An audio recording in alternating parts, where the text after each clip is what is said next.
Guys আপোনালোকক মই মোৰ এণ্টাৰটেইনমেণ্ট মেনিয়া চেনেলটোলৈ স্বাগতম জনাইছোঁ। মই আহিছোঁ আপোনালোকৰ মাজত 2.0 ৰবট 2.0 ফিল্মখনৰ এটি সামান্য ৰিভিউ লৈ। গতিকে পলম নকৰি আহক আমি ভিডিঅ'টো আৰম্ভ কৰোঁ।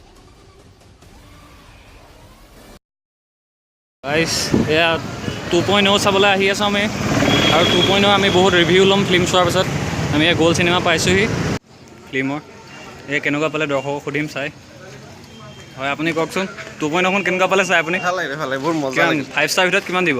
5 ষ্টাৰ ভিতৰত মই 6 দিম। অঁ, হেৰি অক্ষয় আৰু ৰজনী এক্টিং কেনেকুৱা পালে? অক্ষয় বেছি ভাল লাগিছে। অঁ, ঠিক আছে।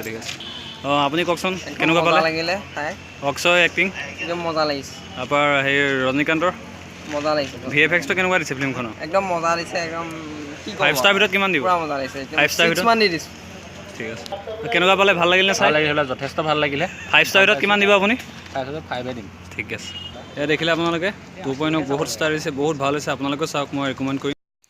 ভিডিঅ'টো চোৱাৰ বাবে আপোনালোকক অশেষ ধন্যবাদ। যদিও ভিডিঅ'টো আৰু দীঘল হ'ব লাগিছিল, মই নিজৰ প্ৰব্লেমৰ বাবে ভিডিঅ'টো দীঘল কৰিব নোৱাৰিলোঁ। আগন্তুক সময়ত মই আৰু দীঘল ভিডিঅ' লৈ আহিম, ৰিভিউ লৈ আহিম। লগতে আপোনালোকক এটা কথা ক'ব খুজিছোঁ যে এইখন এখন বহু উন্নত মানৰ ফিল্ম। VFX-ৰ পৰা ধৰি স্ক্ৰীন প্লে' লগতে ফিল্মখনৰ সকলোবোৰ দিশে অতি উন্নত। গতিকে মই আপোনালোকক ৰিকমেণ্ড কৰিম যে আপোনালোকে ফিল্মখন চাওক, চাই বহুত ভাল পাব। ধন্যবাদ।